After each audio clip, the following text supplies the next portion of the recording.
This is doctor Amit from Rudraksh physiotherapy clinic Solan. आज हम जिस टॉपिक के बारे में बात करेंगे वो है टेनिस एल्बो।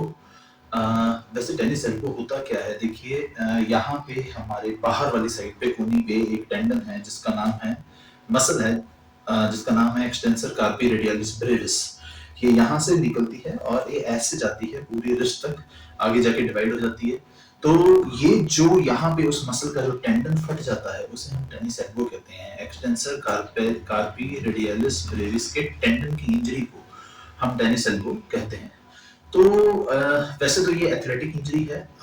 जो लोग स्पोर्ट्समैन हैं, जो एथलीट्स हैं, जो थ्रोइंग एक्टिविटीज में हैं, जो कि शॉट पुट फेंकते हैं, जो जेवलिन थ्रोअर्स हैं, जो आपके क्रिकेटर्स हैं, टेनिस के प्लेयर्स हैं, लॉन टेनिस खेलते हैं, बैडमिंटन प्लेयर्स हैं, इन सबको ये मुख्य तौर पर ये वाली प्रॉब्लम रहती है टेनिस एल्बो की। सचिन तेंदुलकर को बहुत ज्यादा टेनिस एल्बो की प्रॉब्लम रहती थी। तो टेनिस एल्बो की जितनी भी मैंने YouTube में मैं कई बार देखता हूँ वीडियोस, तो देखता हूँ कि टेनिस एल्बो की जो एक्सरसाइज बताई हुई है वो ये बताई हुई है, रिस्ट का एक्सटेंशन करना। मैं समझता हूँ कि कई केसेस में आप इस एक्सरसाइज को कर भी सकते हैं, मैं पूरी तरह से नकारूंगा नहीं, परंतु ये एक्सरसाइज ये वाली नहीं करनी चाहिए हमें। आपको एक अच्छे फिजियोथेरेपिस्ट के पास जाके एक बार इवेल्युएट करवाना चाहिए कि टेनिस एल्बो का कॉज क्या है। देखिए टेनिस एल्बो डिफरेंट ऑक्यूपेशनल में जो लोग हैं, ऑक्यूपेशन में जो है उनको भी इफेक्ट करता है, कंप्यूटर प्रोफेशनल्स को भी इफेक्ट करता है, हाउसवाइफ्स को भी इफेक्ट करता है। इसीलिए जो कारण है वो डिफरेंट हो जाते हैं और हम सिर्फ इसी एक्सरसाइज को जनरलाइज सारी पॉपुलेशन के ऊपर नहीं बता सकते हैं। अगर आप देखें तो जितने भी थ्रोइंग एथलीट्स हैं वो इस तरह से स्मैश करते हैं, लॉन टेनिस में भी करते हैं, बैडमिंटन में भी करते हैं, क्रिकेटर्स भी ऐसे करते हैं। सो व्हाट इज हैपनिंग कि यहाँ से पीछे से फोर्स जनरेट होनी चाहिए। हमारे पीछे जो विंग बोन स्कैपुला है उसके बीच में रोम्बॉइड्स की मसल्स हैं, तो रोम्बॉइड्स को वो फोर्स जनरेट करनी चाहिए थ्रो फेंकने के लिए। उसके बाद आपकी ट्राइसेप्स को वो लोड लेना चाहिए।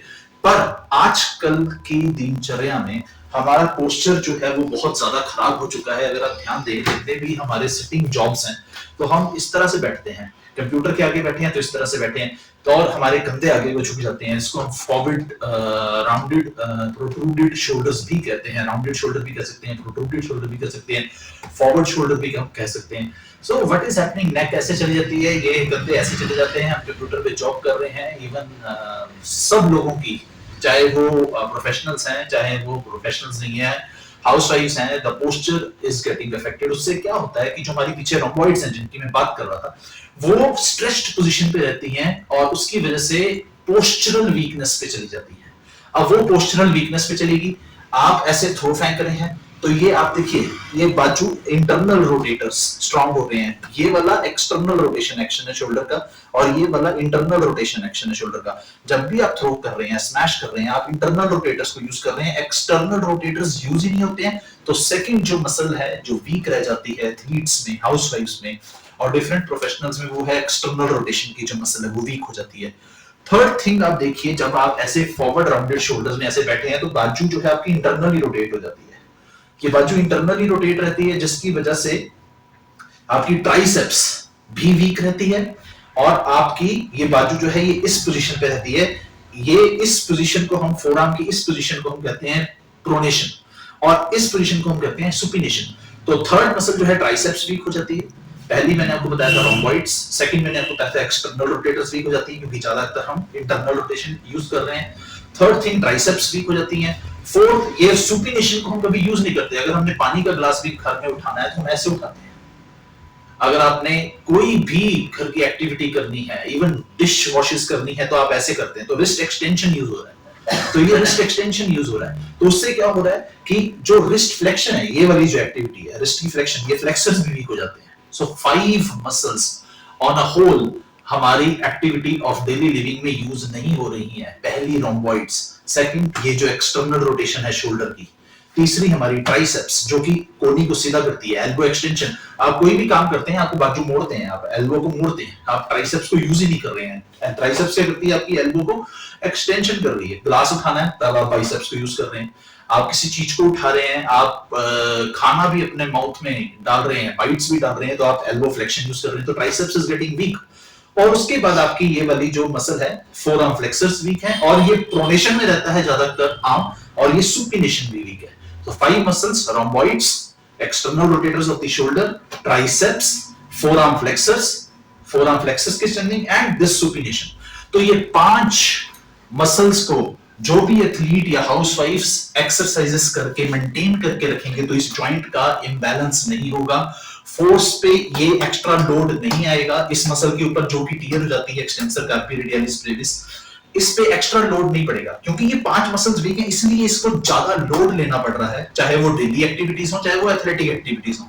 तो ये ज्यादा ओवर यूज हो रही है, लोड उतना ले नहीं पा रही है और ये इंजर हो रही है। और इंजरी होने के बाद आयरनी ये है कि हम एक्सरसाइज इसी मसल की कर रहे हैं जबकि एक्सरसाइज इस मसल की बिल्कुल नहीं होनी चाहिए। हमारे को उन 5 ग्रुप ऑफ मसल्स को स्ट्रॉन्ग करना है, इसको रिपेयर करना है और आगे उन मसल्स को हमेशा स्ट्रॉन्ग करते रहेंगे ताकि हमें टेनिस एल्बो की प्रॉब्लम ना आए। अब हम एक्सरसाइज कैसे करेंगे, वो 5 एक्सरसाइज मैं आपको बता रहा हूं जो हमारी ये रोम्बॉइड्स हैं। सिंपल है, आप यहाँ पे 1-1 किलो का डंबल ले लें अपने हाथ पे या 2-2 किलो का और इसको पीछे ले जाए।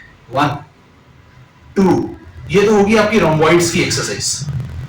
दूसरा एक्सटर्नल रोटेशन, आपने डंबल लिया और इसको ऐसे किया लिफ्ट 1 और फिर नीचे ग्रेविटी को आने दिया, फिर 2 डंबल के साथ 3, ये एक्सटर्नल रोटेशन आप एक्सरसाइज एक्सटर्नल रोटेटर स्ट्रांग हो जाएगी। Third is your triceps. Triceps को कैसे स्ट्रांग करेंगे, 1 kg या 2 kg का डंबल लिया according to your strength and उसके बाद आपने यहां से ऐसे पकड़ा एंड दिस इज इट। इस तरह से आप 1 kg या 2 kg के डंबल से ट्राइसेप्स को स्ट्रांग कर सकते हैं। This is your third group of muscles, triceps, जो कि आपने स्ट्रांग करनी है। ट्राइसेप्स 3 मसल्स होती हैं, तीनों की मसल्स एक्सरसाइज अलग होती हैं बट फिर भी अगर आप ये भी करेंगे तो इट विल वर्क, ट्राइसेप्स को स्ट्रांग करेंगे। फोर्थ एक्टिविटी क्या है, डंबल लिया 1 kg 2 kg according to your strength और फोर आर्म फ्लेक्सर्स की strengthening. This is it, this is the most important exercise that I think that a tennis elbow patient should do. तो ये वाली exercise आपको करनी है। And fifth is dumbbell लिया आपने ऐसे रखा हुआ है एंड गो फॉर सुपिनेशन, फिर डंबल यहां से ले लिया, फिर ऐसे रख लिया, फिर पकड़ा and then go for supination. So ये वाला एक्टिविटी रेजिस्टेड सुपिनेशन, थेराबैंड भी यूज कर सकते हैं, यहां से बांध दिया आपने एंड देन बैंड के साथ आप उसको रेजिस्टेड सुपिनेशन कर रहे हैं, ये वाली एक्टिविटी। तो जितना ज्यादा आप बाजू किस तरह से लेके जाएंगे तो सुपिनेशन भी स्ट्रांग हो जाएगी और ये वाला फोर आर्म के फ्लेक्सर्स भी स्ट्रांग हो जाएंगे। अगर आप ये 5 एक्सरसाइज करते हैं after your tennis elbow pain has been decreased by your physiotherapist with a certain number of sessions, then you should go for these 5 exercises and not this that is prescribed on I think 95% of the YouTube channels. So this exercises should not be done. You should focus on these 5 exercises. I bet you that you will not suffer with tennis elbow again. Thank you. Stay tuned with